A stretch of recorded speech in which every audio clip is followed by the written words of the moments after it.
Siapa? Fadah Melani dari 11. Ya. Penghambat tumbuh kembang. Oke, udah mendekati dong. Iya. Nah, tepuk tangan dong. Udah berani nih, hebat. Itu dia stunting itu adalah kerdil. Kecil ya dok ya? Ya, pendek. Dari orang normal. Anaknya kecil. Nah, jadi biar gak terjadi yang namanya kecil, stunting tadi, itulah salah satunya pencegahannya. Minum obat tablet tambah darah. Ya, banyak gak manfaatnya tablet tambah darah ternyata? Banyak gak? Nah, jadi kakak-kakak diharapkan harus rutin ya minum obat tablet tambah darahnya. Nah, berapa seperti kali itu. tadi minum tablet tambah darahnya? Selama? Oke. Oke, Nanti pintar. kakak kan itu obatnya udah gratis tuh, tersedia di puskesmas atau di sekolah. Nanti kalau misal kakak nggak dapet seminggu nih ini, datang ke puskesmas terdekat. Atau minta ke sekolah, Bu, kami mau minum obat tablet tambah darah. Tolong minta Bu, gitu, ya. Oke? Sekolah ada UKS ya dok ya? Ah, Nah boleh gitu. koordinasikan dengan UKS-nya untuk Itu gratis itu kakak, jadi kakak berhak untuk mendapatkannya. Oke, kakak harus minumnya, bukan ibunya yang minum, kakak yang minum. Ya, oke. Ada lagi dokter? Gitu aja. Oke. Ada lagi pertanyaan dari kakak-kakak, abang-abang? Kita lanjutkan dengan session berikutnya. Nggak ada ya? Ada pertanyaan? kalau Oke. tidak ada, kita tutup sesi ini ya dok ya. Ya. Terima kasih atas kerjasamanya menjawab ya. Semoga Udah pada pintar ya dapat dok ya. ilmunya. Amin ya robbal alamin. Oke, terima kasih ya. Assalamualaikum warahmatullahi wabarakatuh.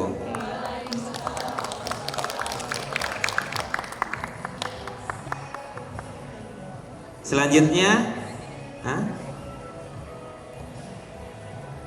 Oke. Nah, berikutnya nih dari Dinas Kesehatan Provinsi, ya Bu ya, akan memberikan materi tentang PTM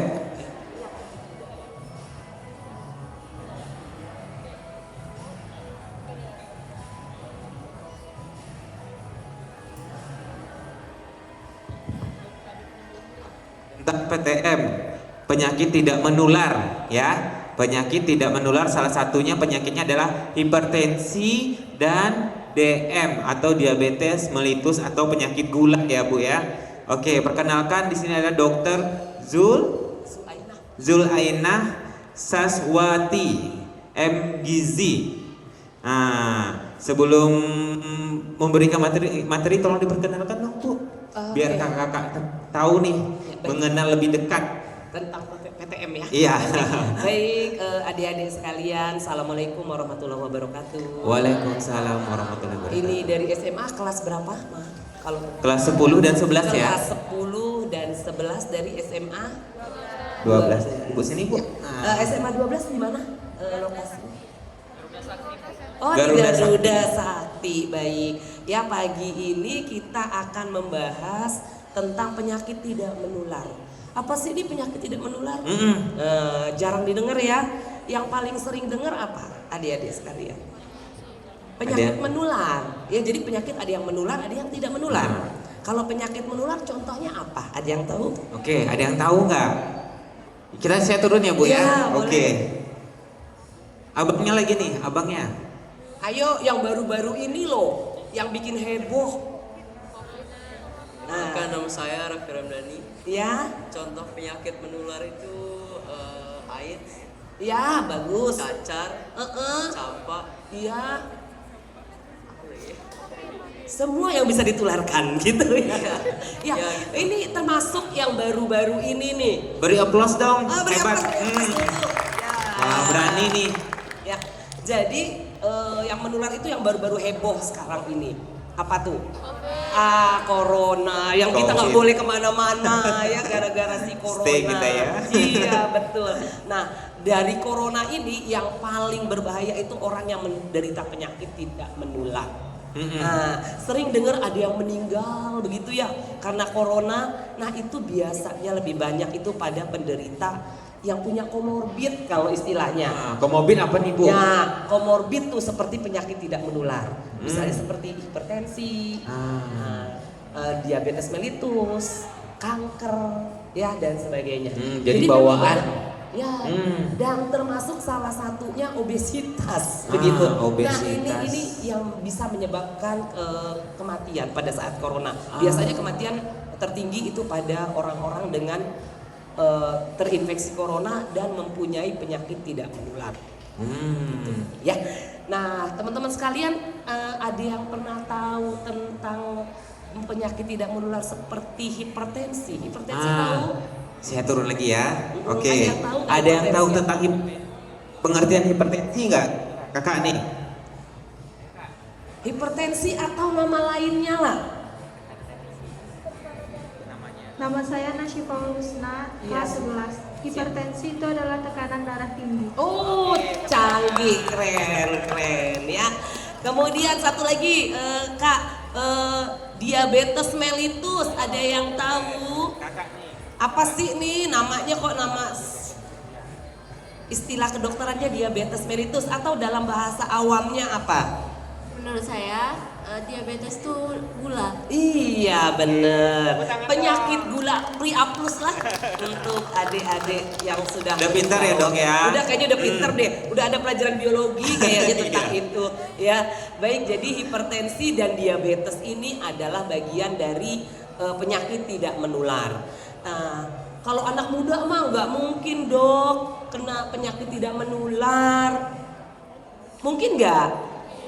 Mungkin ya, jadi siapa saja ya, kita yang sudah mulai usia 15 tahun itu kita sudah ada yang sudah menderita diabetes mellitus.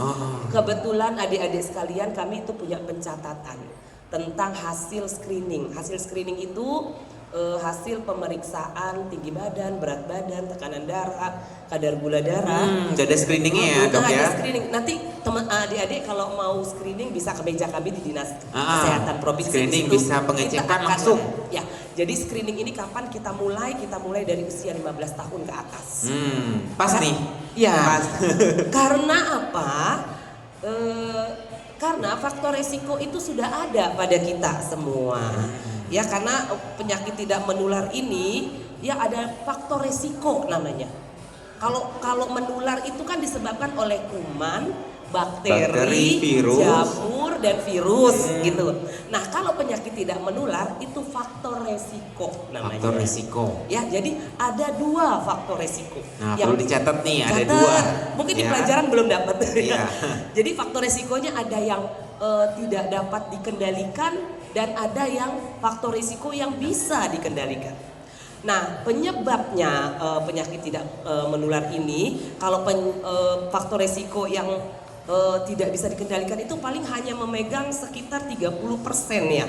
30%. Selebihnya itu 70% disebabkan oleh faktor yang bisa dikendalikan. Nah, berarti bisa dikendalikan tuh, Iya. biar nggak terjadi penyakit itu. Betul. 70%. Ya, jadi, bisa kita kendalikan penyakit tidak menular. Kalau penyakit menular dengan vaksinasi ya pencegahannya. Nah, kalau penyakit tidak menular kita cegah supaya kita tidak melakukan faktor resiko tersebut. Nah, faktor resiko yang tidak bisa dikendalikan itu pertama apa? Nah, Ada yang tahu nggak faktor ada resiko? yang tahu nggak kira-kira faktor risiko? Ayo. Satu aja. Kalau ada yang tahu, waduh salut nih saya, berarti ilmunya sudah tinggi. Ayo bang, faktor resiko yang tidak bisa dikendalikan apa nih supaya tidak terkena penyakit tidak menular seperti hipertensi dan DM? Ada yang tahu? Baiklah, perkenalkan nama saya Darman Basya, Heeh. yang tidak bisa dikendalikan. Iya, yang tidak bisa dikendalikan. Contohnya kayak olahraga. Oh, oke, ya, nggak apa-apa, bagus. Itu termasuk faktor resiko, bukan olahraganya, kurang olahraganya yang faktor resiko. Nah, jadi Kak mungkin belum, teman-teman adik-adik belum dapat informasi ya. Jadi yang tidak bisa dikendalikan itu adalah pertama keturunan, Genetik. genetik. Kita kan nggak bisa milih kita mau dilahirkan sama dari orang tua yang sehat dari nenek-nenek yang sehat gitu dulunya. Ya, jadi penyakit tidak menular ini bisa disebabkan oleh faktor genetik. Genetik Ya, bawaan. kemudian apalagi yang nggak bisa dikendalikan? Usia. Nggak Umur. mungkin dong kita di usia gini terus ya. Iya, akhirnya bertambah terus Oh, tuh. kalau saya maunya tetap di usia adik-adik karena tetap seger gitu. Iya, kelas 10 aja ya, kelas 10, kelas 11. Kelas 10 terus gitu ya. Oke. Kemudian satu lagi yang tidak bisa dikendalikan. Tadi sudah genetik, umur, Genetik, jenis umur, kelamin. jenis kelamin. Emang bisa ya dirubah? Itu tidak jenis bisa kelamin? dirubah ya. Ada juga. Oh iya. Tapi itu tetap kelaminnya nggak bisa berubah, cuma bentuknya aja yang dirubah ya. Jadi ini 3 faktor yang bisa menyebabkan penyakit tidak menular. Ya, makin tua seseorang itu makin beresiko untuk menderita penyakit tidak menular. Ya, keturunan, ya misalnya ada ibu bapak yang punya hipertensi, yang punya diabetes mellitus, itu juga bisa ya menyebabkan kita menderita penyakit tidak menular. Kemudian jenis kelamin, ya seperti contohnya apa? Kanker leher rahim. Nggak mungkin laki-laki kan nggak punya rahim. Nggak punya rahim ya. Gitu ya. Kanker prostat nggak mungkin Pada perempuan karena perempuan nggak punya Prostat. Jadi seperti itu. Nah, tapi ini hanya memegang 30%. 20 sampai 30%. 80 sampai 70%-nya apa? Faktor yang bisa dikendalikan. Itu apa? Perilaku hidup. Gaya hidup. Gaya hidup. Gaya hidup seperti apa? Ayo. Yo. Siapa yang berani? Tadi udah disebut tuh. Udah disebut satu. Hidup sehat. Iya, hidup sehat. Jadi hidup sehat itu hidup sehat yang seperti apa? Rajin olahraga. Ya, rajin olahraga. Jangan mager, males gerak. Kemudian apa lagi? Makan sehat. Makan bergizi, tidak makan yang tinggi lemak, tinggi gula, dan tinggi garam. Coba sekarang adik-adik, kalau siang pulang sekolah minumnya apa ya kalau lagi panas-panas? Teh es kata deh. Teh esnya manis apa goyang-goyang aja? Manis. Manis gitu. Nah, ini harus mulai dikendalikan dari usia seperti adik-adik sekalian. Ya, jangan seperti usia saya. Kalau seperti usia saya, Dokter? itu udah kelamaan karena Udah telat ya? Udah telat banget gitu, udah telat banget ya. Nah, jadi rajin olahraga. Ya, rajin aktivitas fisik, jangan mager. Ya, jangan malas gerak karena anak-anak sekarang itu, Dok, ya tangannya yang banyak bergerak. Ini jarinya. Oh iya, badannya Ya nggak nggak? bergerak. Badannya nggak bergerak. Saya main bola kok, tapi main bolanya di mana? Di HP. Iya betul. Gitu ya. Nah, itu kurangin karena nanti kita akan beresiko untuk menderita penyakit tidak menular. Untuk makan makanan, ingat teman-teman, ini ada rumusnya. Kita bilangnya gagil. Gagil. G4, G1, L5. Kalau dibaca anak zaman sekarang kan gagil gitu ya. Pakai S. Jadi G4 itu apa? Gula. Gula paling banyak satu orang satu hari 4 sendok makan. Jadi G4 yang pertama itu gula.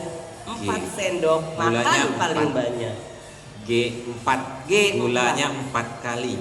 4 sendok makan. Sendok makan. Teres ya, jangan munjung. Ini pinter, ntar munjung. Nah, sekarang nanya nih terkait gula dulu. Kalau bikin teh manis gulanya berapa sendok? 3. Tuh udah 2. Berarti kalau pagi 2 nggak boleh lagi nambah 3 di setelah itu. Siapa yang pernah beli jus buah? Jus buah sehat? Sehat. Sehat banget. Tapi kalau dibeli di tepi jalan, ada yang pernah ngitung nggak gulanya dimasukin berapa? Kadang trut gitu ya. Saya sering ngitung tuh. 4 sendok makan munjung. Habis Ada nih Dok, kadang sendok nasi Dok. Habis Satu sendok. ini masuknya ya Masya centong. Allah. Ya, Jadi saya membayangkan, waduh kalau kayak begini satu hari itu nggak boleh lagi makan gula. Bukan cuma dari minuman, tapi juga dari makanan. Karena supaya tetap sehat sampai seumur saya, itu gulanya mulai dikurangi. Gak boleh lebih dari Berapa tadi gulanya? 4 4 sendok. itu G4 ya. G1 gagi gitu jadinya ya. Jadi G1-nya itu garam. Garam paling maksimal satu orang satu hari itu 1 sendok teh peres. 1 sendok teh. Teh peres ya. Jadi nggak boleh asin-asin makanannya. Iya nggak dok? Dia suka makan bakso nih. Iya. Garamnya kurang. Habis makan bakso kan makan mie ayam. Iya. Ya. Terus makan kemasan. Iya. Yang pakai gembung-gembung kalau dipencet keluar angin, tahu kan? Cek. Itu banyak nggak ya garamnya? Banyak. Nah, gitu. Ya jadi kurangin. Kalau nggak kenapa hipertensi. Itu faktornya. Faktornya memang penyakit tidak menular itu tidak adik-adik minum garam makan gula hari ini 4 sendok besok langsung DM enggak. Nanti. Hari ini makan garamnya sampai 2 sendok makan besok langsung hipertensi enggak. Tapi ini berjalan pelan karena kebiasaan terus menerus tidak dirubah 10-15 tahun lagi ke depan efeknya baru akan nampak umur 40 tahun. Iya, lagi produktifnya sakit gula, nggak bisa masuk kerja, gajinya dipotong. Iya. Kan gitu ya. Jadi maunya kita lagi produktif, kita bener-bener maksimal produktif. Udah ngerti? Iya. Oke. Udah G4, G1, L5. L-nya itu lemak. Dalam hal ini kita konversikan menjadi minyak goreng. Minyak goreng. Paling banyak satu orang satu hari 5 sendok makan. Berapa? 5 sendok. Sendok makan. Ini gimana nih caranya nih ngitungnya? Makanya ngitungnya gampang deh. Kalau makan gorengan berapa banyak ya? Ini sering makan gorengan kan? Kan Goreng pasti pisang, jajannya- bakwan, Jajannya gini, teh es sama gorengan. Nonjok enaknya. Mantap. Mantap. Cuman gak boleh lebih dari berapa? 5 sendok makan. Satu gorengan, pernah gak nyoba meres minyaknya? Pakai tisu tuh, sering kelihatan tuh, sering tuh ya dok ya. Iya dok. Pernah gak meres minyaknya? Jadi kalau makan 5 gorengan, nanti di rumah kalau mamanya masak gorengan, terpaksa nggak dimakan. Ya, terpaksa, mama tolong dikukus tahunya, mama tolong dibakar ikannya, gitu. Ya, jadi teman-teman, adik-adik sekalian, tolong dikurang ini semua. Karena apa? Kalau tidak nanti 10-15 tahun yang akan datang, ya, di saat teman-teman produktif, ya sudah berkeluarga, itu bisa kalau tidak dirubah dari sekarang bisa menderita penyakit diabetes dan hipertensi. Dan dok, sekarang dari catatan kami di Pekanbaru itu penderita DM di usia muda meningkat loh. Wow. Yes. Usia muda? Iya. Ternyata bukan hanya usia tua ya, DM. Jadi usia antara 15 sampai 24 tahun itu sudah ada yang menderita penyakit diabetes mellitus. Hati-hati ya kak, abang. Kita Sudah ada mulai. dong di Pekanbaru Sudah ada kasus penyakit DM pada usia produktif seperti remaja. malah, pada usia 15 tahun ya. Iya. Ya jadi makanya tolong diingat, dan karena adik-adik sudah mendapatkan informasi ini, sebaiknya informasi ini juga disebarluaskan ke yang lain, Ke teman-teman, ke keluarga. keluarga utamanya, ya ke keluarga utamanya. Nah untuk mengetahui itu nanti adik-adik bisa datang ke meja kami, Ustaz. kita lakukan pemeriksaan kadar gula darah, tekanan darah. Gimana? Menarik gak? Menarik ya? Oke. Jadi langsung nih sama dokter Ina langsung. Nanti Nanti ada tim. ada tim sama tim dari dinas kesehatan ya. Jadi tolong diperhatikan apa tadi yang pesan dokter Ina tadi? 4 G1 L G4 apa? Gulanya 4 sendok. Terus garam 1 sendok teh. L-nya lemak atau minyak? 5 sendok makan. Atau gini nih, kita ngingetnya supaya gampang. G4 G1 L5. Coba ayo praktekin. G4 G1 L5. Gampang. Sekali lagi dong, saya pengen lihat nih. Ya, belum serentak nih. Yang semangat ya. Ikutin dokter Ina ya. 1, 2, 3. G4 G1 L5. Ulang lagi Bu.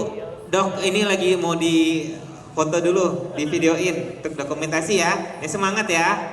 Oke, 1, 2, 3. G4 G1 L5. Iya. Wah, keren-keren. Mantap nih dokter Ina ngasih materinya nih. Jadi adik-adik sekalian, maaf. Jadi adik-adik sekalian, dengan adik-adik melakukan perilaku hidup sehat, ya, aktivitas fisik yang rutin minimal 30 menit satu hari dalam ya. satu hari atau 150 menit dalam seminggu. Kemudian mulai menjaga makanan, ya, gagils, ya.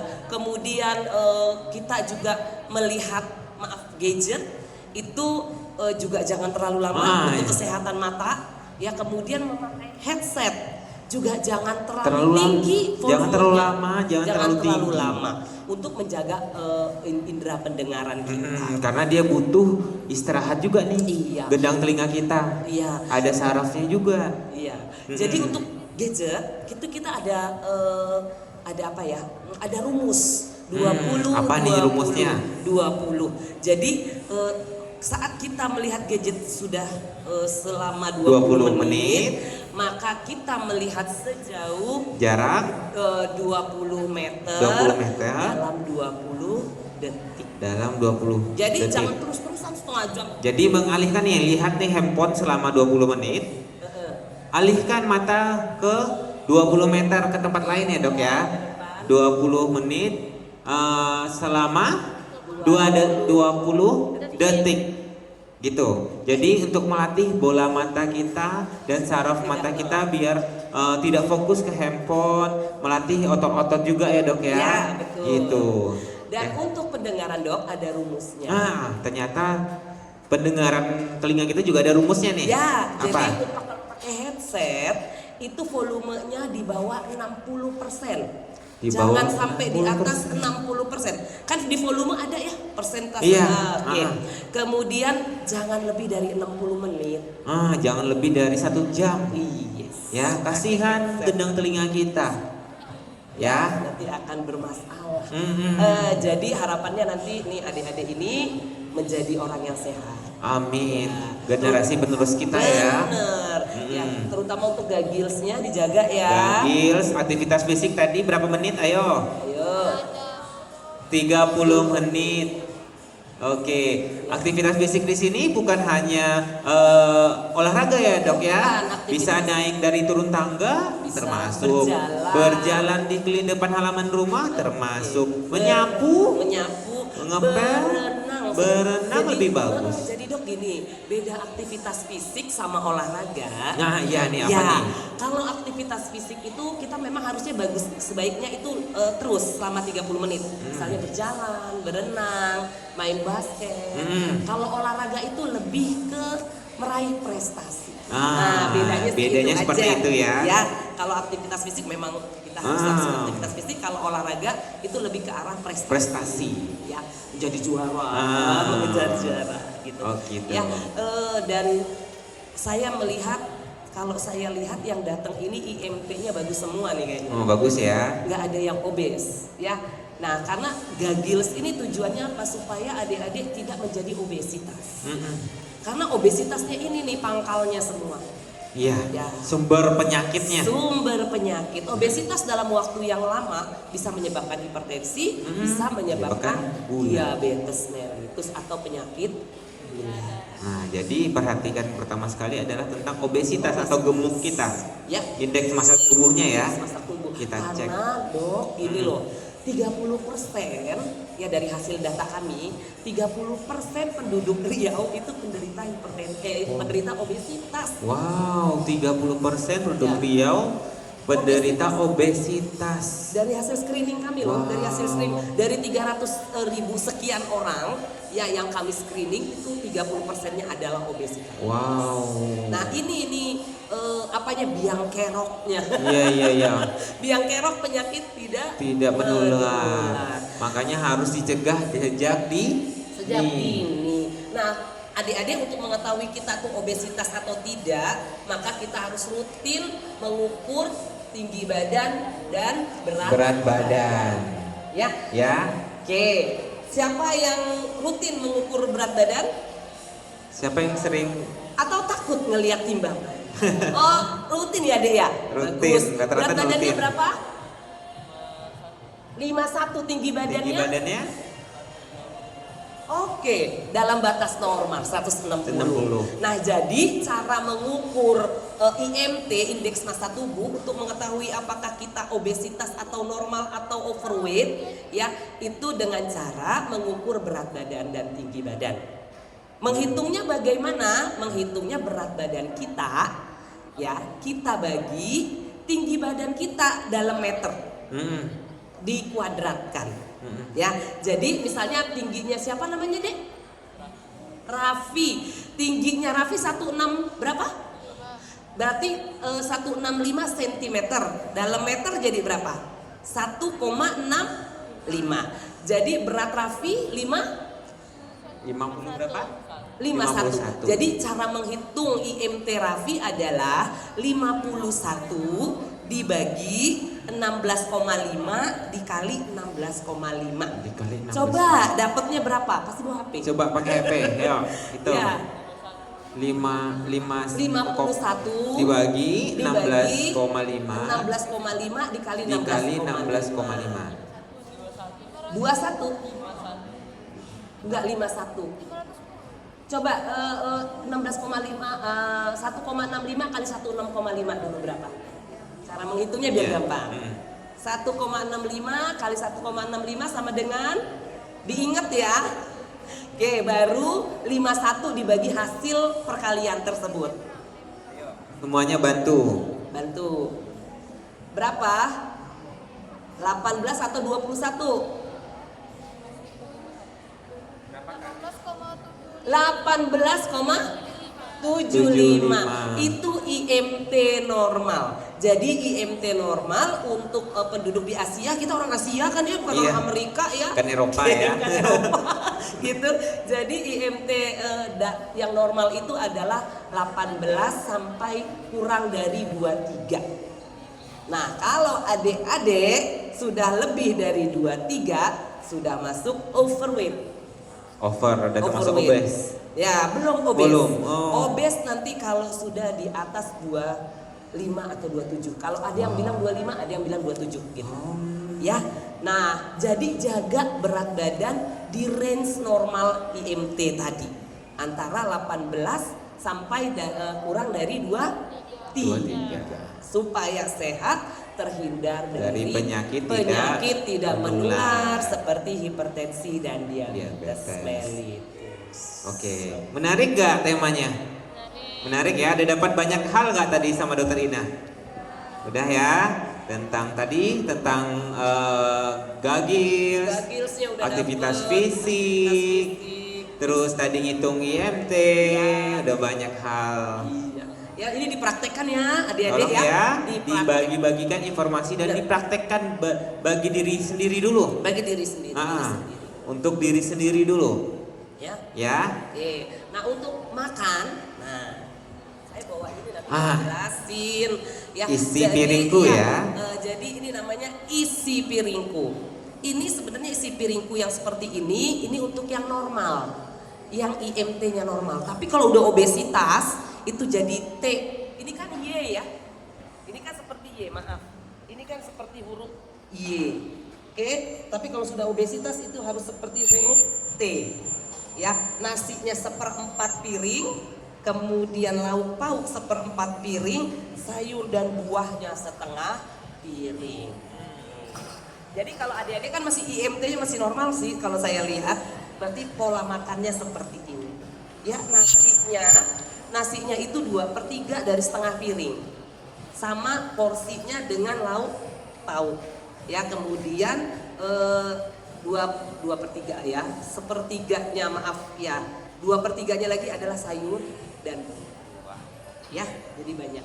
Oke. Jadi untuk lebih jelasnya ada brosurnya tentang isi piringku di booth Dinas Kesehatan. Nanti kita akan jelaskan. Nanti di sana nanti adik-adik akan dilakukan pengukuran berat badan, tinggi badan, kemudian di anamnese bagaimana nih pola makannya, bagaimana aktivitas fisiknya, merokok atau tidaknya. Ya, baru nanti diukur tekanan darah dan pemeriksaan kadar gula darah. Selanjutnya nanti akan kita berikan edukasi ya terkait faktor resiko misalnya nanti yang didapati pada adik-adik yang diperiksa. Oke. Nah, satu lagi yang belum disampaikan tadi nih dok, tentang minum air putih. Minum air putih itu 8 gelas. Wajib 8 gelas sehari atau Satu hari. terkadang kan tergantung kondisi cuaca sih dok. Tapi yang untuk lebih mudahnya kita melihat apa kita terhidrasi ya atau kita dehidrasi adalah dengan cara melihat warna urin. Itu paling mudah. Itu paling gampang. Paling mudah. Lihat warna kencing kita, BAK kita, apakah jernih, gelap, atau kuning kemerahan, yes, atau coklat. Nah, itu indikator. Jadi kalau dikatakan terhidrasi atau cukup cairan, itu warna urin kita antara putih jernih sampai kuning terang. Tapi kalau sudah mulai kuning pekat, itu tandanya kita kurang cairan. Apa yang kita lakukan? Segera minum. Gampang, cuma minum air putih. Ya. 8 gelas gitu. Ya kakak ya, abang-abang, wajib kita minum air putih 8 gelas. Karena tubuh kita 80% kurang lebih adalah cairan, yaitu air ya. Gitu. Jadi kita jangan sampai terjadi dehidrasi atau kurang cairan. Karena kalau atau kurang cairan minum. nanti kita jadi tulalit dong. Iya. Tulalit. Jadi gurunya udah ngajarinnya nggak nyambung. Nggak masuk-masuk. Ya nggak tahu karena dehidrasi. Jadi ingat ya, lihat di pas ke kamar mandi, maaf lihat BAK-nya.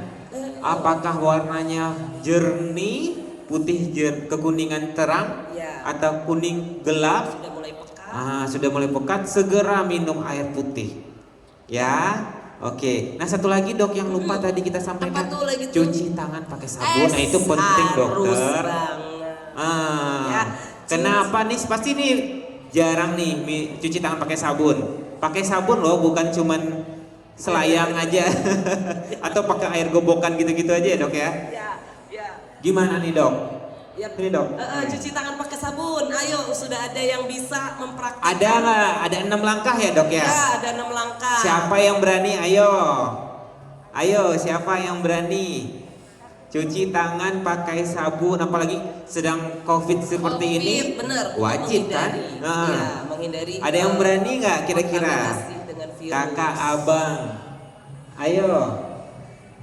Harus pakai sabun ya. Sebaiknya sabunnya sabun cuci tangan khusus yang cair, jangan yang batangan. Kenapa? Kalau kita pakai sabun yang batangan itu pasti kan ganti-gantian tuh, dari tangan A ke tangan B. Nanti bakterinya numpuk di sana ya dok ya. Jadi sebaiknya sabun cuci tangan yang cair. Sebaiknya. Tapi kalau nggak ada dok, ada triknya. Gimana nih dok? Triknya sabun batangan itu dipotong kecil-kecil. Buat sekali pakai aja. Oh iya, betul-betul sekali pakai ya. Buat sekali pakai kecil-kecil satu kali nih. di tangan. Ya bisa dipotong kecil-kecil. Ternyata gara-gara nggak ada sabun cair nggak jadi cuci. Oh iya, betul sekali. Jadi tipsnya adalah potong aja tuh sabun cuci tangan, sabun batangan tadi kecil-kecil sekali pakai. Sekali. Ya, oke. Terus ingat, setiap kali mau makan wajib cuci tangan pakai sabun. setelah memegang apapun wajib cuci tangan pakai sabun.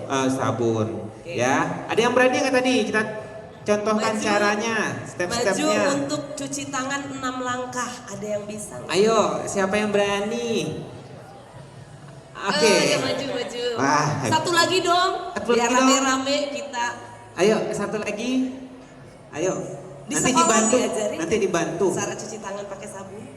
Ayo bang, ke atas, di atas pentas ya dok ya. Iya, di atas pentas. Bang, di atas sama dokter ya. Saya cari satu lagi. Yang mana? Abang aja deh, biar temennya. Abang kacamata. Ayo bang, temenin temennya. Ayo.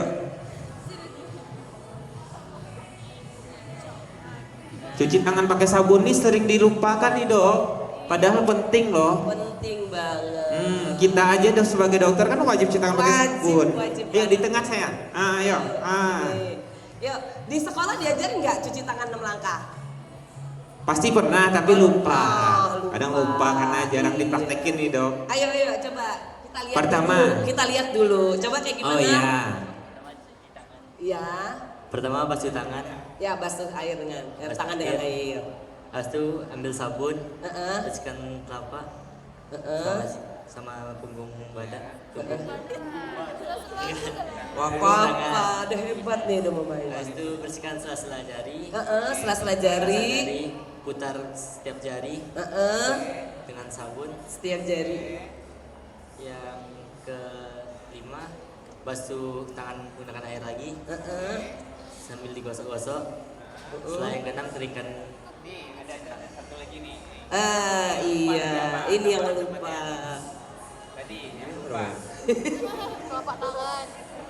Ujung jari, ujung kuku ya. Ujung kuku. Ke telapak tangan.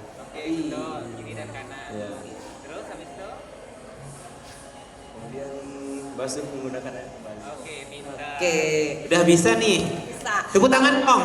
Ya, silakan Ah, dulu. Terima kasih. Apa Makasih, kabar? Dek. Tapi kita sempurnain yuk. Yuk. Ya. Jadi kita kan tangan udah dikasih air, terus sabun ya. Sabun kalau ini kan diginiin. Yang pertama itu gini, telapak tangan.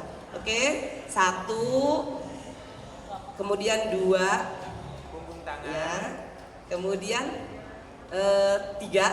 Saya juga lupa. Tunggu. 1, 2, ya, kemudian 3. Ya, sela-sela jari ini diginiin, kemudian 4, Kuku jari. kunci, ya mengunci supaya kenapa? Supaya yang di sini tuh kan nggak kena, ya gini. Kemudian ibu jari itu seperti ini. Ya jadi jangan cuma begini, tapi sini karena tadi pada saat begini tuh ini nggak kena. Ya jadi begini, baru ini kuku, ya baru air. Bersihkan baru Oke, 1 ya gini, 2 ya 3 4 oke 5 kanan kiri 6. Siap? Oke. Udah bisa ya? Ayo coba ulang lagi. Ayo, ulang lagi, ayo. Telapak sama Praktek telapak ya. dulu. Telapak sama telapak dulu ya. 1 gini. Oke gini. 1 ya. Kemudian 2 jari-jari, sela-sela jari.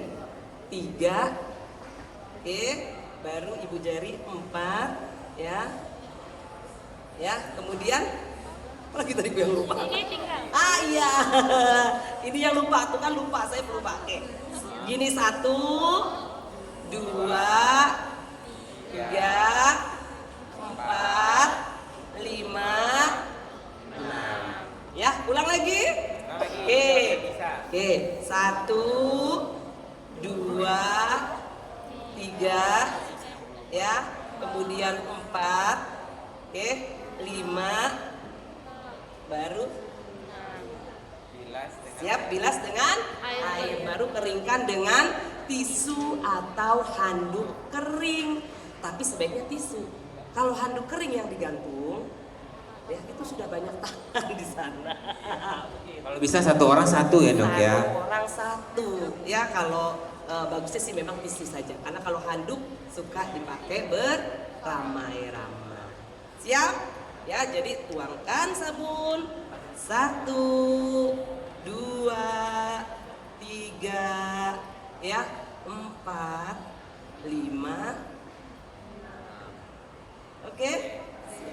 Ya. Ada izin dok, satu lagi tambahannya dok, ada penyempurnaan dok, Apa? yaitu pergelangan tangan dok. Tangan, boleh, boleh. Pergelangan tangan, karena di sini ada aksesoris biasanya nih jam, Nah, di suka sini nempel tuh virus-virus Betul. bakterinya tuh ya. Tambahannya adalah pergelangan tangan juga dicuci. Dan jangan lupa kalau lagi cuci tangan, kalau ada cincin-cincinnya dibuka. Iya, Jadi dipakai. ya Gitu. dibuka juga. Terus teman-teman gini, ya kalau cuci tangan pakai sabun itu kalau kelihatan kotor. Jadi kalau misalnya tangan kita nggak kotor atau kita nggak habis megang yang kotor-kotor, itu bisa pakai hand rub. Hand rub atau apa tuh namanya? Hand sanitizer. Hand sanitizer. Langkahnya seperti apa? Sama 6 tadi, 6 tambahan yang tadi, pergelangan Ya. tangan tadi. Sama. Ya, itu diperhatikan karena segala sesuatu yang masuk ke dalam tubuh itu melalui tangan. Yes. Kalau tangannya udah nggak bersih saat makan, habis memegang sesuatu, ya udah timbul penyakit. Iya. Berbagai macam penyakit masuk tuh, bakteri, virus, jamur, timbulnya segala macam. Nah, ada satu lagi nih dok, Iya, tema iya. kita, Apa tuh? tablet Tambah darah. tambah ya? darah tadi udah. Udah. Tablet ini cacing dok. Oh, kecacingan. Lupa. Untuk kecacingan mungkin dok besok. Oh besok. Jadi Oke. besok untuk kecacingan kita akan datang nanti narasumbernya khusus memang Oh tentang cacing. tentang kecacingan. Dengan dokter Tias ya? Dengan dokter Tias. Oke. Gitu. Jadi cacingan besok tema tentang cacingan. Tapi secara umum obat cacing itu sangatlah penting. Ya betul. Gitu. Obat cacing sangat penting buat kakak-kakak. Kami pun yang dewasa pun Penting. wajib. Wajib. Minumnya 1 kali 6 bulan atau 1 kali 1 tahun paling lama ya dok ya. Itu juga gratis disediakan oleh pemerintah. Yap. Bisa didapatkan di puskesmas. Ya. Kasih tahu sama mama atau papa atau adik atau keluarga di rumah, kita wajib minum tablet obat cacing. Ya, itu gratis di setiap puskesmas. Minumnya tadi berapa kali? 1 kali 6 bulan. Untuk mencegah apa? Kecacingan. Oke, karena tadi cacing itu bersarangnya di usus. Ya, nanti cacing itu akan menghisap sari makanan dan sel darah merah kita di dalam usus. Akhirnya timbul penyakit anemia lagi. Seperti topik dokter Putri tadi. Oke, itu informasi secara umum tentang obat cacing. Ya, besok secara terperinci khusus sama dokter Tias. Ya, oke, sampai di sini ada lagi pertanyaan atau yang pengen kakak dan abang ketahui? Mumpung ada dokter Ina nih, ahli penyakit tidak menular. Kebetulan kami di program tidak. Udah kemana-mana nih dokter Ina ini, udah melalang buana ya dok ya. Jadi udah menguasai nih segala wilayah Riau, provinsi Riau udah dikuasai sama dokter Ina, dan screening kemana-mana tentang penyakit tidak menular. Nah mumpung ada narasumbernya nih di sini, kakak abang silahkan bertanya tentang penyakit tidak menular yang pengen sekali mengetahui tentang itu atau tidak paham tentang materi yang tadi. Ayo, Ya boleh, silakan. Kak, yang pengen tahu nggak sama dokter Ina nih? Nggak ada? Iya, silakan deh. Namanya siapa? Dari kelas berapa? Perkenalkan, nama saya Indah Pertiwi dari kelas 11. Tadi salah satu faktor penyebab diabetes mellitus itu faktor yang tidak dapat dicegahnya itu faktor keturunan. Seberapa persen keberhasilan dari faktor keturunan itu? Kita kan juga dapat mencegah nih dari tadi kan udah disebutin menerapkan gaya hidup sehat dan olahraga. Iya, betul. Oke, terima kasih. Oke. Jadi inti pertanyaannya itu berapa persen keberhasilan dari faktor keturunan? Iya. Jadi Terima kasih dulu dong. Plus Nih, kakaknya berani sekali pengen tahu. Iya, bagus banget pertanyaannya. Ya. Jadi faktor keturunan itu hanya menyumbang 20-30%. Misalnya untuk terjadinya penyakit tidak menular. 80-70%-nya dari mana? Dari pola hidup atau perilaku hidup. Jadi supaya terhindar, karena 80% sama 20% kan sedikit ya, nyumbangnya cuma 20% gitu. Yang kalau kita sudah tahu kita punya keluarga atau keturunan seperti itu, maka kita lakukan gaya hidup sehat. Pola hidup sehat kita jalani supaya kita terhindar dari penyakit diabetes tadi, penyakit tidak menular tadi. Karena dia keturunan cuma nyumbang 20%, 80%-nya apa? Perilaku hidup. Jadi kalau kita punya keturunan, kita sudah punya, itu namanya kita punya faktor resiko. Tapi bisa saja tidak muncul penyakit itu kalau kita gaya hidup kita melaksanakan gaya hidup sehat tadi. Jadi mindsetnya, pikirnya dari sekarang udah ditanamkan nih sejak ini dari kakak sama abang ini nih, dari usia remaja putri ditanamkan nih. Nih yang kami jelaskan, ini yang diterapkan dalam kehidupan, dalam keluarga, diri sendiri, kedepannya agar terhindar dari penyakit-penyakit tadi. Ya kak ya, jelas kakak? Oke, ada lagi nggak yang mau ditanya sama dokter Ina? Ayo. Pasti ada nih dok. Pasti ada. Masih takut malu-malu nih. Ya saya turun ya dok ya. Iya. Satu lagi.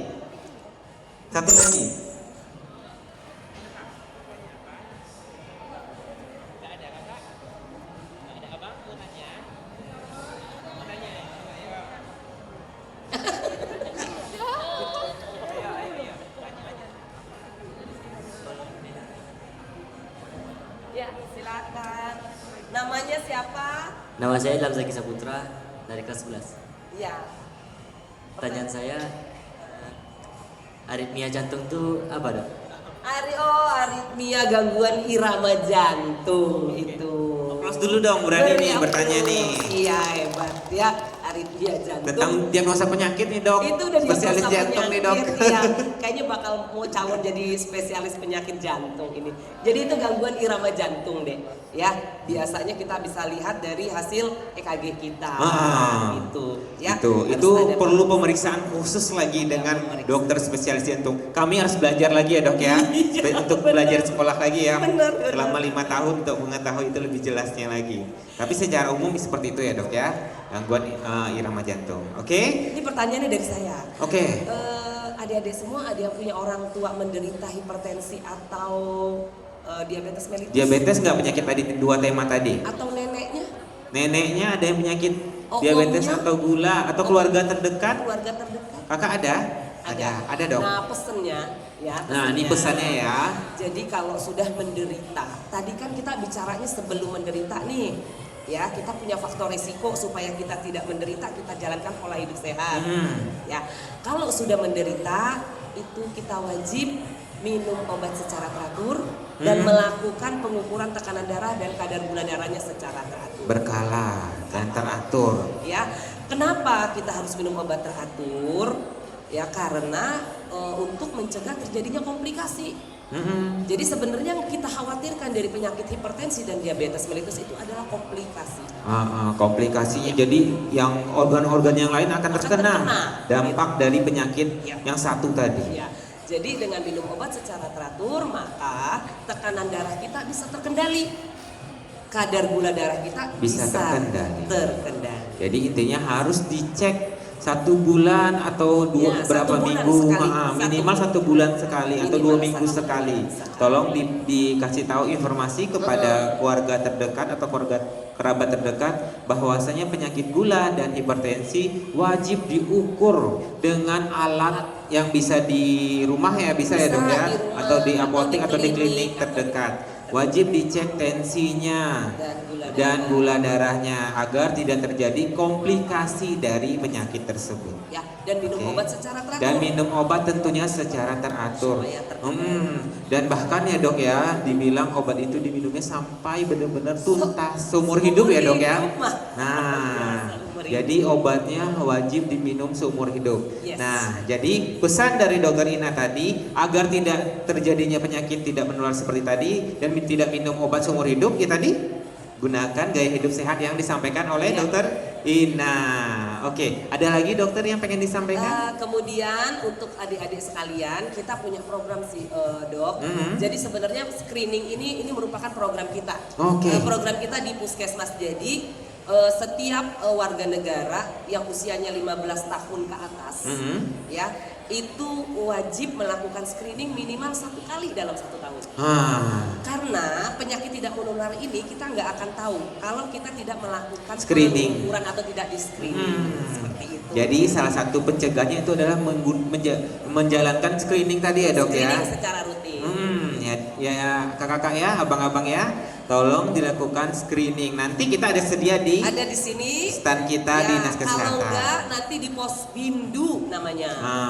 Ya, ada sih Posbindu. Nah, biasanya teman-teman ibu-ibu di puskesmas itu akan melakukan Posbindu sebulan sekali.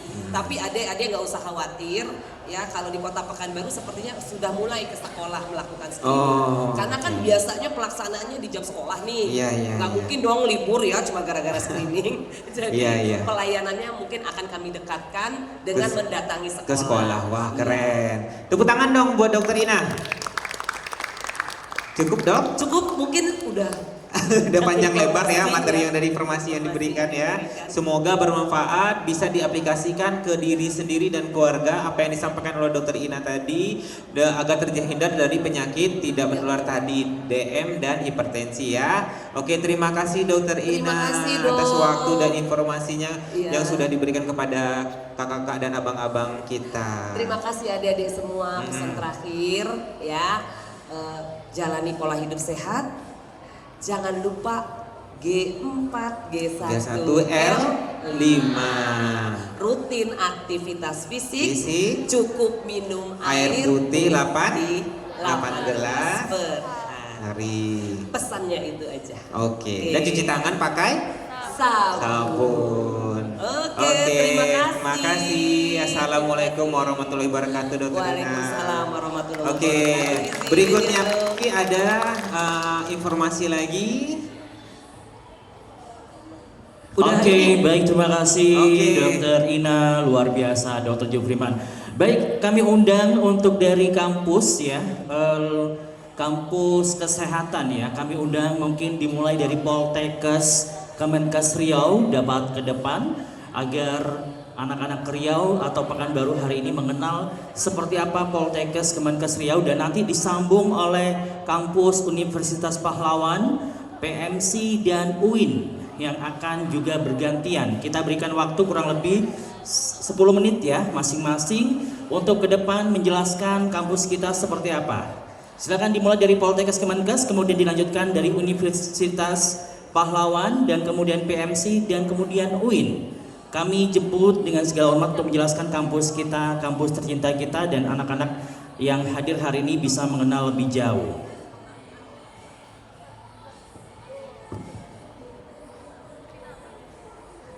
Baik, bismillahirrahmanirrahim. Assalamualaikum warahmatullahi wabarakatuh.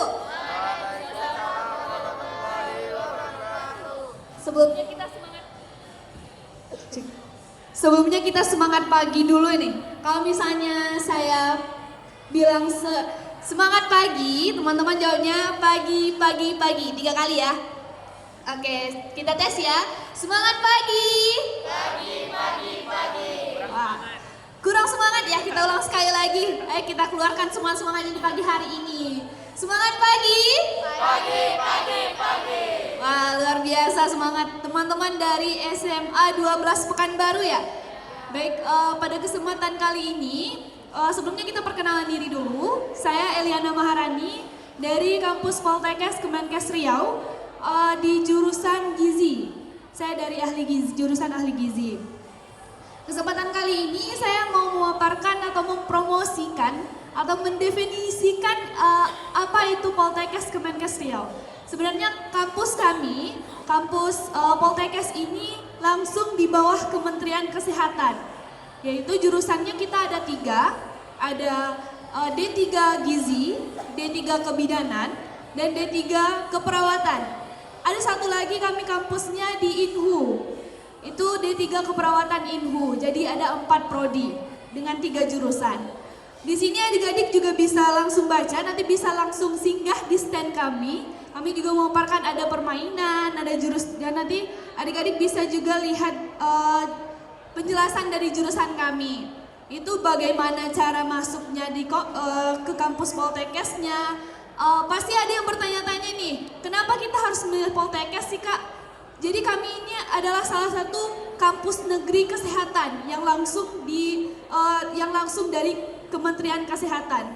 Jadi untuk peluang kerjanya, untuk masa depannya itu kita udah ada loh gitu. Misalnya kalau misalnya kita gizi, kita bisa bakal nanti kerjanya di rumah sakit pemerintah, bisa juga di rumah sakit swasta. Untuk penjelasan lebih lanjutnya nanti adik-adik bisa langsung ke stand kita aja ya. Dan untuk cara-cara masuknya,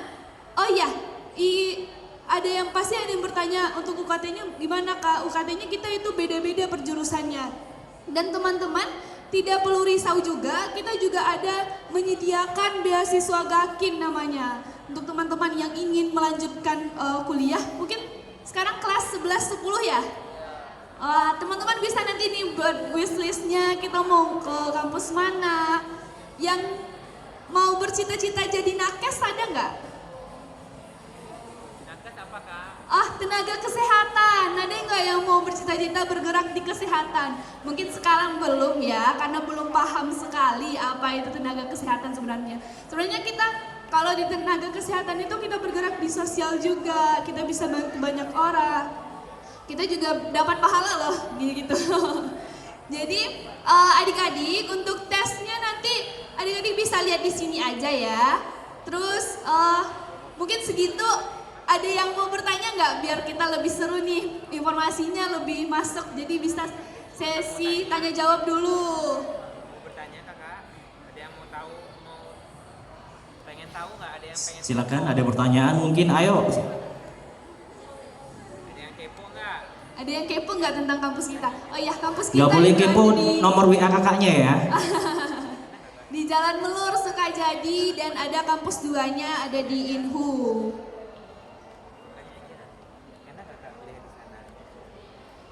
Oke, ada 2 kampus berarti Pak Kak ya? Kita ada 2 kampus. Kampus utamanya itu ada di Sukajadi, Jalan Melur. Yep. Yang kampus 2-nya itu ada di Inhu, tepatnya di Jalan Tahar, Pematang Reba. Oke, mungkin Kak bisa dijelaskan ini selama kita kuliah di sana ya, mungkin perkuliahannya ini seperti apa? Sulitkah menerima materi-materinya gitu kan? Karena kan beda ya, ini dunianya gitu. Bisa dijelaskan supaya nanti kakak-kakak ini juga tertarik dan mengenal seperti apa sih singkatnya saat kita kuliah di Poltekkes Kemenkes ini. Iya, terima kasih. Jadi kalau kita kuliah di Poltekkes ini kita ada dibagi 2, ada teori, ada praktek. Karena kita bergerak di diploma 3 atau D3, kita itu lebih banyak ke prakteknya. Jadi adik-adik selain materi kita juga ada prakteknya, yaitu praktek kalau di Poltekkes ini kita ada labor tersendirinya. Kalau saya di ahli gizi itu ada labor pangannya, ada labor penilaian status gizinya. Jadi lengkap, fasilitas kita sudah lengkap yang bisa membantu kita untuk belajar baik teori maupun praktek. Tidak hanya itu, kayak kita dengan dosen itu lebih menjalin keakraban gitu. Jadi kita ada pembelajaran 2 arah. Jadi kita pun mudah mendapat penjelasan dari dosennya seperti itu kira-kira. Oke, kalau kakak ini memang sekarang masih berstatuskan?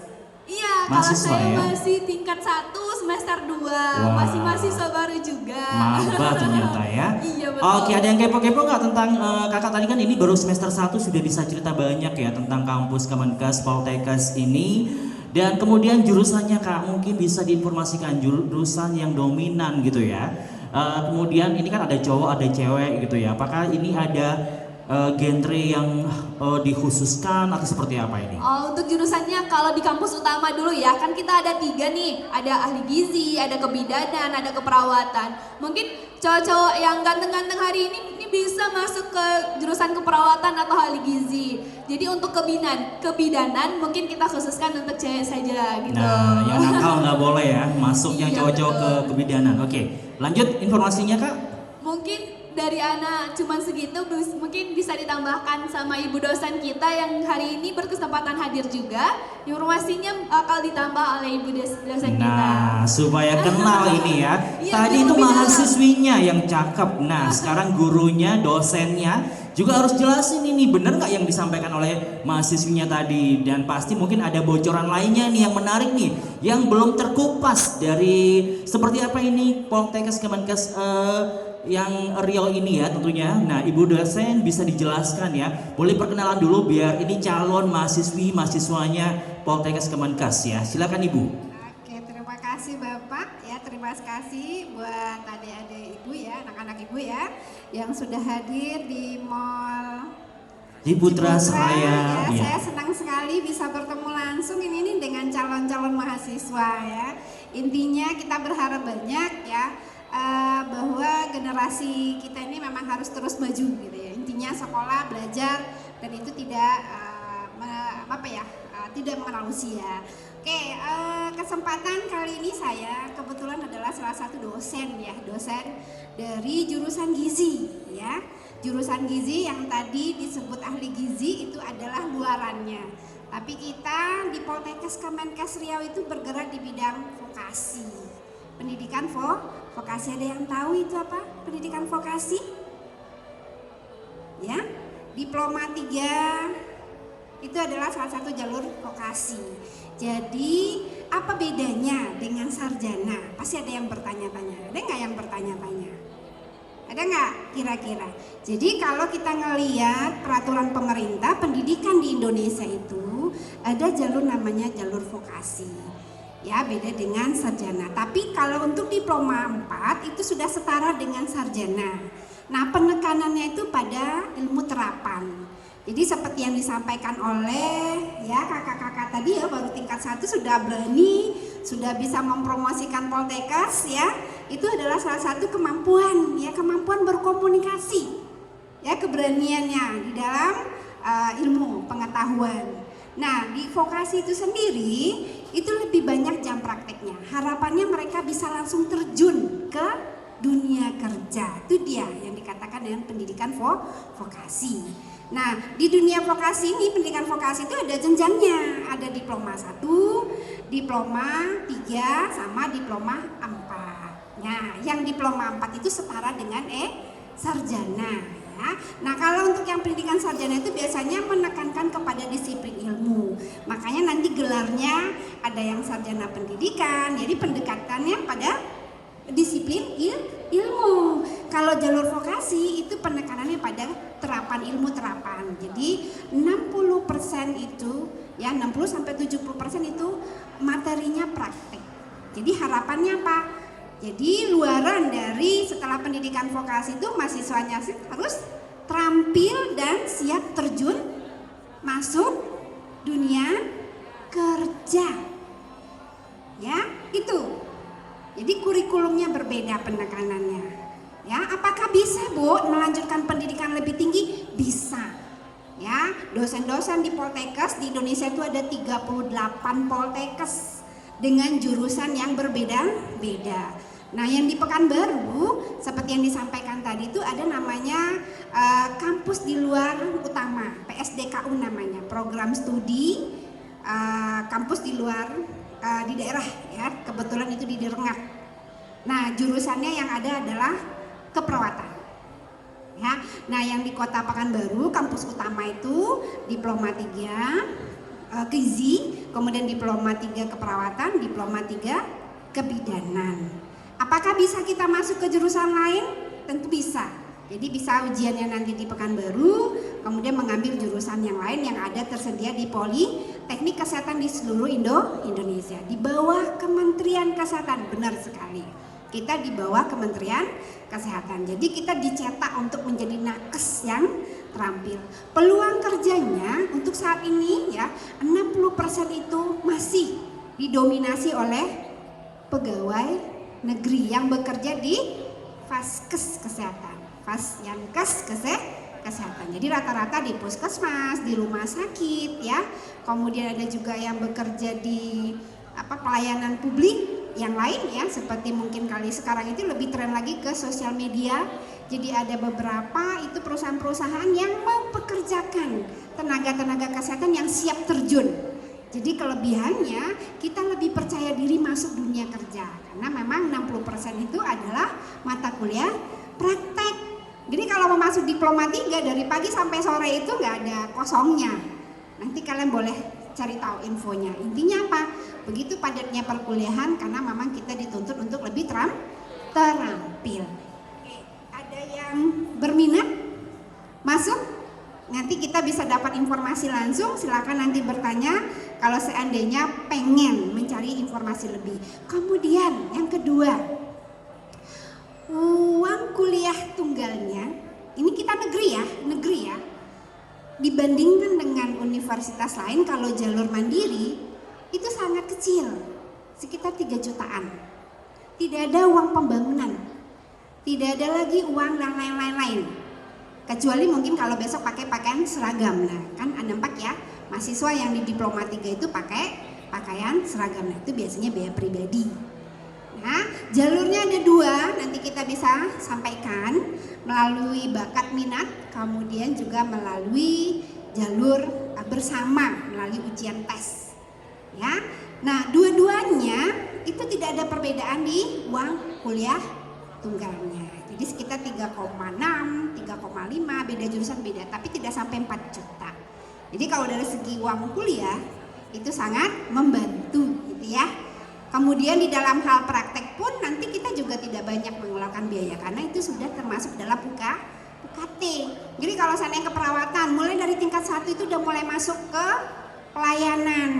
Ada yang ke rumah sakit jiwa ya, kemudian ke panti jompo, kemudian ke komunitas. Nah itu tidak ada lagi dipungut biaya untuk praktek.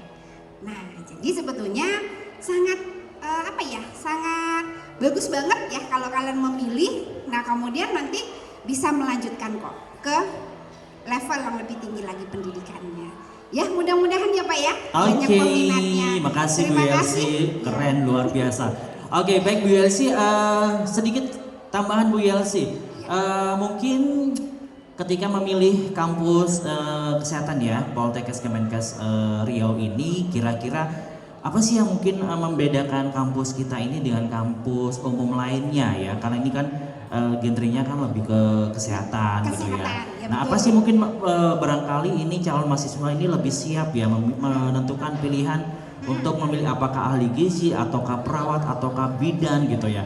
Apa sih yang perlu mungkin mereka ketahui tentang hal itu, Ibu? Kalau bicara peluang kerja, ini peluang kerja berarti apa ya? Masih terbuka luas, apalagi program pemerintah sekarang. Banyak sekarang itu program-program pemerintah yang akan menyerap ya, terutama di daerah. Nah mahasiswa saya itu paling banyak itu di NS, Nusantara Sehat. Itu gajinya besar banget Pak, karena memang mereka ditempatkan di daerah yang dibutuhkan gitu ya. Nah itu. Kemudian untuk yang keperawatan sekarang itu udah masuk ke luar negeri. Kemarin ada 2 ya. G2G Jerman udah masuk ya. Jadi memang kalau bisa memang bahasa Inggrisnya nih ya, memang harus mampu mereka untuk masuk dalam, dan peluangnya jauh lebih besar. Nah begitu juga dengan kebidanan. Itu mungkin kali Pak. Jadi kita berharap sekarang ini kita lagi membangun 10 lantai. Harapannya nanti program studi dibuka ya, harapan kita ada 8 program studi akan mau kita buka karena gedungnya sudah ada, otomatis program studi harus jalan gitu loh. Jadi harapannya ke depan akan lebih banyak lagi beragam untuk program studi pilihan dari masing-masing. Yang pasti memang sejauh tracer tadi yang sudah kita lihat itu ya, peluang kerjanya masih ke pegawai negeri atau mungkin ke pelayanan kesehatan. Itu Pak. Oke, jadi cukup menjanjikan Bu Yelsi, terima kasih banyak informasinya. Boleh balik ke tempat. Kami undang kembali untuk kampus lainnya. Sekali lagi kami undang mungkin dari UIN. Apakah bisa ke depan dari perwakilan UIN? Sila UIN bisa berbagi informasi dengan calon-calon mahasiswa-mahasiswi kita yang saat ini sudah ada di depan pentas ya. Kami undang. Setelah UIN nanti kita ke PMC dan Universitas Pahlawan. Ya. Oke, baik, silakan gunakan kesempatan untuk memberikan informasi seperti apa kampus kesehatan kita saat ini, dan siswa-siswi ini memang diutus dari Dinas Pendidikan Provinsi Riau, adalah sekolah-sekolah yang banyak minat bakatnya ke kampus kesehatan ya. Silakan dari UIN kami berikan kesempatan untuk memberikan edukasi informasi seputar kampus kita ya, untuk kesehatan kita ada apa saja di sini. Tidak boleh, yang lainnya juga, yang lainnya kakak-kakak, yang lainnya mungkin boleh semuanya ke depan.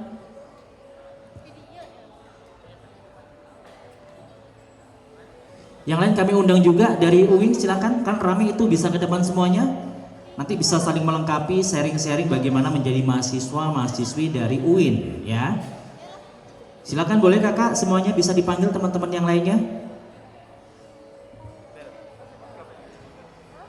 Oke, silakan kami undang sekali lagi untuk mahasiswa-mahasiswi dari UIN bisa ke depan berbagi informasi. Nanti juga ada mungkin pertanyaan-pertanyaan yang dilayangkan oleh calon-calon mahasiswa pendidikan kesehatan barangkali. Boleh dijelaskan, diperkenalkan terlebih dahulu kakak, dengan kakak siapa berdua, dan kemudian langsung berikan informasi. Dan kalau bisa kondisikan teman-temannya bisa bergabung ke depan. Silakan.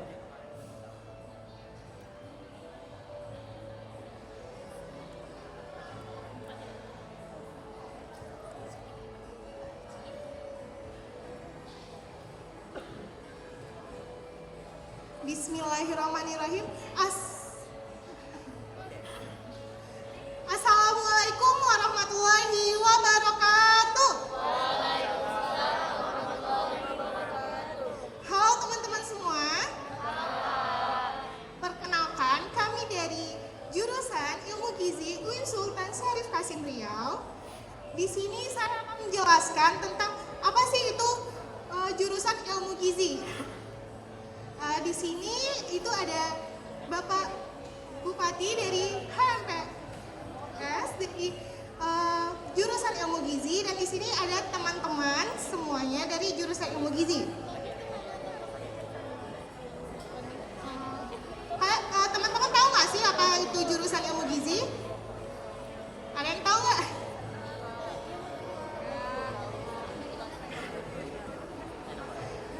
Jurusan Ilmu Gizi ini merupakan suatu bidang ilmu kesehatan yang mengatur apa sih porsi makanan dari pasien-pasien dari rumah sakit. Selain itu, kita di sini juga mempelajari bagaimana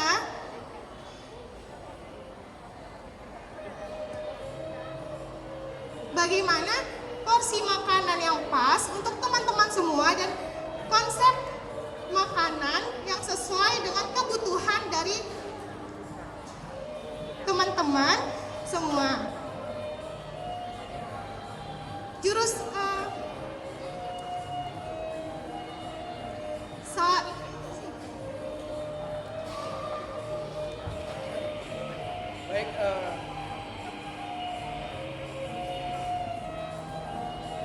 Halo, tes. Untuk kawan-kawan. Jadi di UIN Suska Universitas Islam Negeri Sultan Syarif Qasim Riau ini tidak mempunyai hanya jurusan Islam saja. Jadi dari kami di sini mewakili sebagai prodi gizi dari Fakultas Pertanian dan Peternakan. Mungkin kawan-kawan di sini pada bertanya, kenapa fakultas jurusan prodi gizi ini berada di Fakultas Pertanian dan Peternakan? Jadi begini, dasarnya awalnya karena prodi gizi ini terbilang bisa dikatakan baru. Jadi prodi gizi ini terbentuk pada di UIN Suska ini pada 2019. Jadi kenapa join di Fakultas Pertanian dan Peternakan? Karena ada berhubungan. Karena dari Fakultas Pertanian dan Peternakan itu ada 3 jurusan. Kami itu yang pertama itu ada agroteknologi, pertanian dan juga gizi. Jadi dari agroteknologi kan itu mengenai tentang perkebunan yang mumpuni dan ada hubungan mengenai tentang gizi. Dan juga dari pertanian itu peternakan itu kan berhubungan dengan konsumsi pangan. Jadi mengapa gizi berada di Fakultas Pertanian dan Peternakan? Karena dari agroteknologi dan peternakan ada hubungannya dan kaitannya dengan prodi gizi.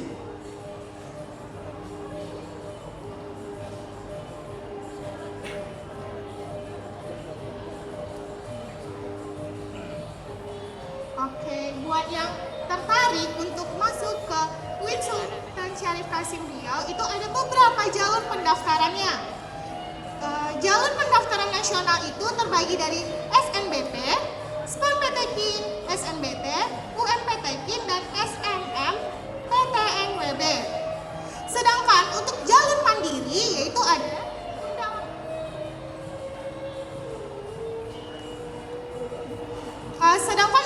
mandirinya yaitu ada undangan mandiri dan chat mandiri.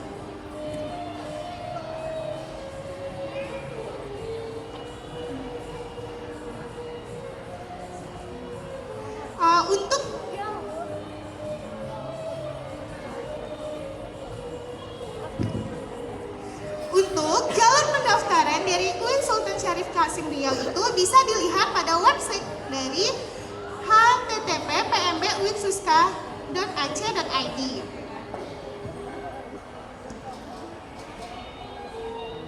Dan untuk teman-teman yang masih ingin mencari lebih tahu informasi tentang UIN Sultan Syarif Qasim Riau, bisa datang ke stand kami, itu ada di belakang. Jadi teman-teman bisa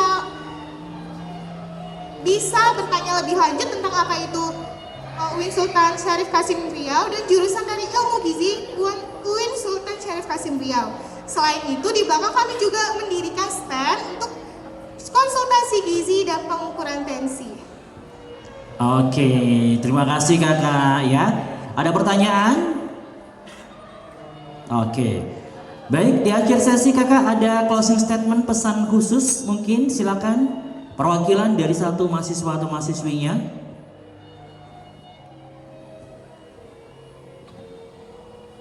Oke, baik, terima kasih. Jadi mungkin untuk kawan-kawan atau adik-adik semua yang ingin untuk tahu lebih lanjut tentang UIN Suska ataupun kami yang mewakili dari Prodi Gizi, untuk kawan-kawan yang ingin tahu boleh nanti silakan bertanya dan datang ke booth kami untuk mengenal lebih lanjut mengenai UIN Suska maupun dari Prodi Gizi sendiri. Oke, baik, terima kasih semuanya. Boleh tepuk tangan ya untuk UIN Suska Riau. Berikutnya kami undang untuk dari perwakilan PMC ya, Universitas PMC, untuk mahasiswi, mahasiswa dan ibu dosennya bisa ke depan untuk bisa memberikan edukasi informasi kampus kita seperti apa, alamatnya di mana dan apa hal-hal menarik lainnya agar ada persiapan ini calon-calon mahasiswa mahasiswi di Mall Ciputra Seraya Pekanbaru hari ini tentunya bisa punya semangat lagi nih untuk menuntaskan pendidikannya dan juga siap untuk menjadi mahasiswa yang akan kuliah di tempat-tempat yang keren. Silakan diperkenalkan ibu dan kakak, kami persilakan. Assalamualaikum warahmatullahi wabarakatuh. Perkenalkan, nama saya Dinda Besri Fardinasari, asal instansi Istikes Pekanbaru Medical Center, Prodi S1 Keperawatan. Yang di sebelah saya Mutiara itu dari S1 Gizi, yang sebelah saya lagi itu Ibu Rizka dari Prodi S1 Kebidanan. Di sini saya akan menjelaskan bagaimana keunggulan dari Stikes PMC. Yang pertama dari prodi saya sendiri. Saya dari S1 Keperawatan, yaitu kami juga ada tahap praktek, tahap teori. Jadi kami punya dinas juga tiap semester dari semester 2 sampai semester 7. Kami juga kalau yang perawat ini biasanya kami kalau S1-nya dari 3,5 tahun, kalau profesinya lanjut lagi setahun gitu. Jadi bobot kami dari misi-misi dari S1 Keperawatan menjadikan prodi S1 Keperawatan tahap akademi profesi yang unggul di Properties Wilayah X, menghasilkan lulusan nurse dan profesional komparatif edukatif tahun 2023. Misi-misinya menyelenggarakan pendidikan keperawatan tahap akademik dan profesional secara profesional, mengikuti perkembangan iptek di bidang keperawatan, mengembangi penelitian dasar institusional dan keunggulan, menyelenggarakan pengabdian kepada masyarakat dan memberikan pendidikan kesehatan bersifat edukasi. Kami di sini memberikan tentang materi-materi dari bagaimana kami promkes ke masyarakat tersebut tentang penyakit, meningkatkan kualitas dan kuantitas SDM yang mampu memberikan kontribusi terhadap prodi keperawatan. Selanjutnya akan disampaikan Mutia.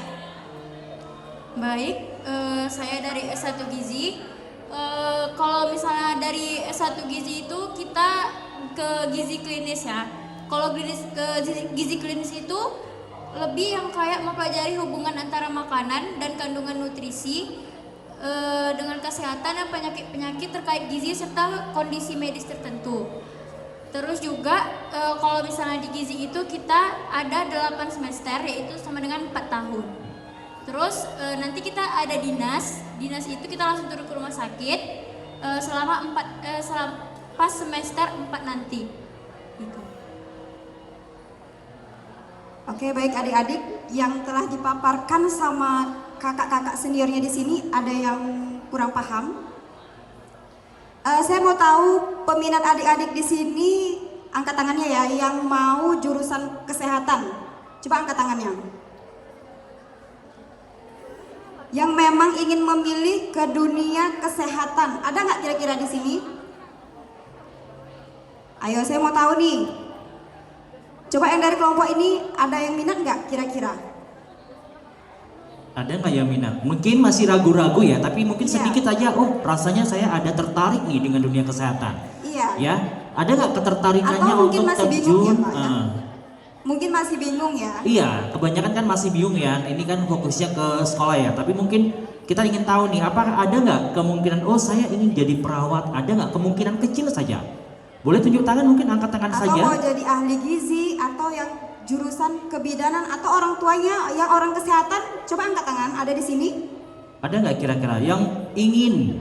Ingin mungkin nggak harus ini ya, ada kemauan nggak sedikit saja gitu. Boleh? Oh, ada satu, ada Bu. Oke. Ini kan kira-kira adik yang paling ujung inginnya jurusan kesehatan, jurusan apa? Kira-kira ya?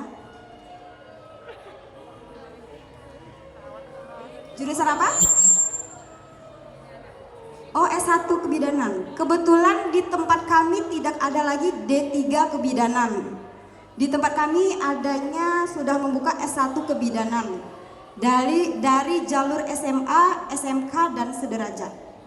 Ya, kebetulan saya sendiri dosen dari S1 kebidanan. Jadi adik-adik yang ingin masuk S1 kebidanan nanti akan bertemu dengan saya langsung. Saya langsung yang ngajar ya. Kalau S1 kebidanan itu keunggulannya nanti adik-adik akan mendapatkan sertifikat. Sertifikat berupa hipnoterapi. Jadi keunggulan kami yang S1 kebidanan itu ya.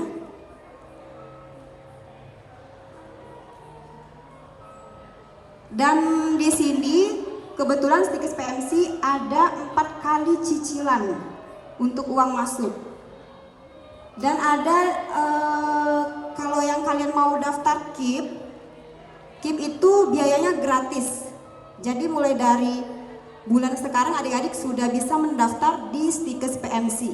Ada yang tahu Stikes PMC di mana tempatnya? Lokasinya belum ada yang tahu? Nah, lokasi tempat PMC itu di Gobah. Tahu di Gobah, Harapan Raya? Kebetulan kami juga memiliki rumah sakit sendiri. Jadi adik-adik nanti kalau ingin bekerja, susah nih dapatkan pekerjaan, adik-adik bisa melamar di rumah sakit kami sendiri. Gitu ya.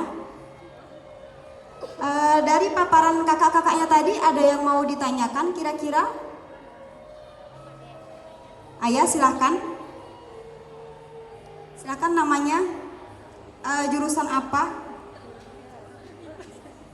Baik, nama saya Raffi Simahanaya dari jurusan IPS kelas 11. Saya ingin bertanya, apakah ketika kita masuk ke jurusan kesehatan itu harus memiliki basic dulu atau diajarkan dari awal? Kebetulan saya dulunya berasal dari siswa IPS juga. Jadi pengalaman saya udah banyak ya, udah terjun kemana-mana. Saya juga S2 bagian case pro, kesehatan reproduksi, bukan bagian kebidanan, tapi masih selinier dengan yang kebidanan. Bisa, karena di mata kuliah semuanya jurusan itu kalian akan diajarkan dari awal. Nggak mesti harus jurusan IPA. Yang dari tamatan pesantren pun bisa juga masuk jurusan kesehatan. Begitu. Jadi nanti adik-adik mengira nih, Bu, biaya untuk masuk ke Stikes PMC besar sekali kayak gitu ya. Karena kebanyakan di pemikiran orang tua biaya kuliah kesehatan itu cukup besar ya. Tapi kita membuka untuk program KIP. KIP itu gratis uang masuk. Uang semester itu gratis di Stikes PMC. Ada yang tahu kepanjangan PMC atau masih ada yang nggak tahu? Pekanbaru Medical Center ya kepanjangannya. Nanti kalau adik-adik perlu banyak lagi nih mau ditanyakan, adik-adik bisa datang ke booth kita yang di belakang. Ya. Ada lagi yang mau ditanyakan kira-kira? Oke, sudah cukup jelas ya. Nanti kalau ada tambahan langsung saja ke booth-nya PMC ya yang sudah ada di belakang